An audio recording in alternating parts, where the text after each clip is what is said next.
Dans cette séquence, nous allons simuler en situation réelle, avec tous les paramètres reproduits, le déroulage d'un spool. Allez, va chercher. Dans l'autre sens, couillon. Et coups. Saute, allez, saute là. Allez, saute là. Allez, coupe, saute. Allez, saute là. Salut les amis, bonjour et bienvenue dans ce nouvel épisode de la chaîne Plongée. Aujourd'hui, on va parler du parachute à spool. Vous avez été nombreux à me demander un tuto sur ce sujet, donc dans cet épisode, je vous montre comment moi je prépare et je monte mon parachute à spool. En attendant, on se retrouve après le générique. Et si t'es pas abonné pendant ce temps-là, tu connais la chanson, tu t'abonnes. Et vous êtes plus de 80% à ne pas être abonné, donc n'ayez pas peur, abonnez-vous, c'est gratuit. Ici, donc pas sur le chien ici, hein, sur le en bas de l'écran, hein. Vous vous abonnez, c'est gratuit et ça vous permet de ne manquer aucune vidéo. Allez, on se dit juste après les génériques et on se retrouve.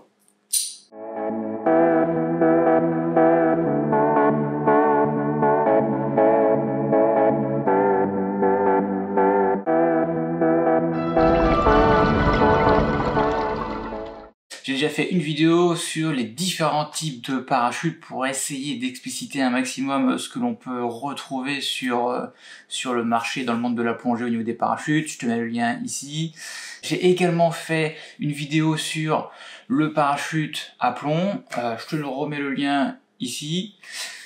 Cette fois-ci, je vais t'expliquer comment moi je prépare mon parachute à spool avec tous les conseils nécessaires. Le parachute à spool, c'est avant tout une sorte de bobine qui va se dévider. Donc l'avantage du spool, c'est que contrairement au plomb, t'as rien qui traîne sous toi, t'as ton spool dans les mains, il se déroule pendant que tu lâches ton parachute et c'est propre, y a rien qui dépasse. Pour vous donner une idée de la vitesse de déroulage d'un spool, c'est pas compliqué, je vais vous faire une petite démo. T'es prêt? Allez, va chercher.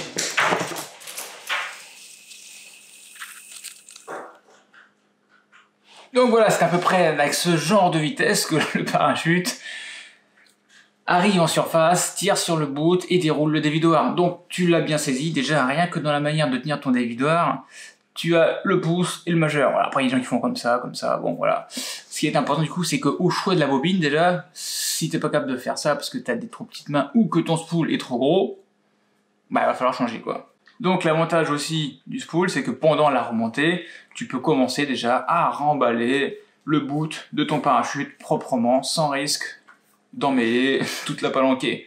Alors après, il y a des spools, alors le mien il est en plastique avec un bout quand même assez large qui doit faire 3 mm.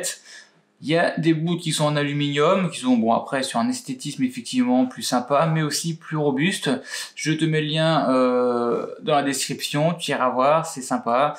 Pour 20 €, tu peux avoir déjà un bout. Comment on arrive à embarquer ce spool dans la plongée et à l'attacher sans se le faire embarquer? Et ben en fait, c'est assez simple, le résultat final, je te le montre.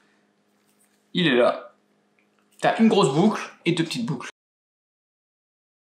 Au début, bah, tu le vides, hein, c'est-à-dire que tu vas retirer toute la ficelle pour voir s'il est bien attaché au bout. Récupérer ton bout, tu l'as dévidé suffisamment pour pouvoir vérifier que le mousqueton passe. Le mousqueton il passe, mais c'est pas pour le faire passer, bien entendu. Si tu le laisses comme ça, il va casser, mais au moins un nœud passerait. Tu commences par le brûler, hop, voilà, comme ça il n'y aura pas de petits filaments. Ensuite, on va faire la première boucle. Donc pour faire ma grande boucle, là je prends large. J'ai ma grande boucle, donc là c'est sûr que ça passe, hein, mais bon, vous inquiétez pas, elle va se faire réduire par d'autres boucles. J'arrive au milieu, hop, ici j'ai fait ma petite boucle, voilà. Là j'ai ma petite boucle que je peux aller chercher avec mes gants. Donc si je récapitule, j'en suis arrivé là. Au bout, je refais une petite boucle pour pouvoir encore attraper le bout avec des gants et commencer à réduire la grande boucle. Et ça me permettra en plus d'y loger le mousqueton. Voilà, comme ça, ça suffit. L'équivalent de la boucle. Donc là, la main passe vraiment bien confortablement dedans. Donc quand tu le rembobines, tu arrives à la base du nœud. Tu continues, tu arrives ici. Le trou qui suit, tu fais rentrer l'autre, tu fais rentrer la grande boucle. Donc on retrouve le premier nœud qui va servir ici, simplement à aller tirer l'ensemble de la boucle pour aller récupérer l'ensemble. Donc ça permet avec des gants par exemple de pouvoir manipuler son spool. La première boucle, elle va au bout. On refait un tour qu'on vient repasser en dessous. Ça, c'est important pour le verrouiller. Là, ça va déjà commencer à le freiner. Et après, je le fais manger dans le mousqueton. Hop. Jamais tu viens fixer ton mousqueton dedans. Le test que l'on fait, c'est pour savoir si le nœud passe.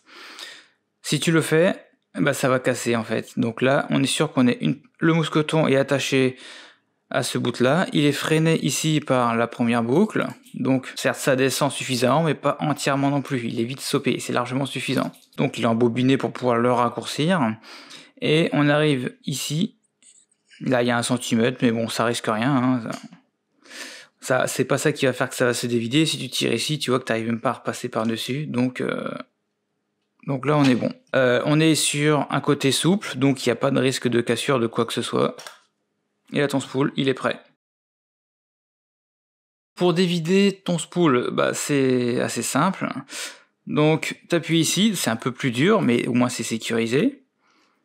Tu viens défaire l'ensemble des tours que tu as fait auparavant. Hop, le dernier, tu viens ici. Donc ce qui est bien, c'est que lui permet de le sécuriser aussi, encore une fois. Tu as encore un nœud si vraiment il y a du courant ou quoi, hop. Donc là, on a désolidarisé du coup les deux ensembles. Le simple poupe, on l'accroche sur la stape. Lui, on arrive ici, donc dans ce sens-là, comme ça. Donc on essaye de le récupérer. Avec la petite boucle, on tire dessus. On récupère une partie de la grosse boucle. Le nœud, on tire dessus pour le faire passer. Et c'est fini. Hop, hop. On vient passer ça dans le parachute, comme ceci. Une petite tête d'alouette. Hop. Et voilà, c'est suffisant. Tu gonfles ton parachute et ça se déroule. Donc voilà, j'espère que tu as bien aimé ce petit tuto sur comment je prépare mon spool avec le système des 3 boucles. C'est très pratique. Ça te permet en eau froide avec les doigts gourds ou avec des gants d'attraper plus facilement ton bout pour pouvoir l'assembler sur ton parachute. En attendant, on se retrouve pour un prochain épisode très bientôt. N'oubliez pas de liker et de vous abonner si ce n'est pas encore fait. Et on se dit à la prochaine. Allez, au revoir. Allez, le film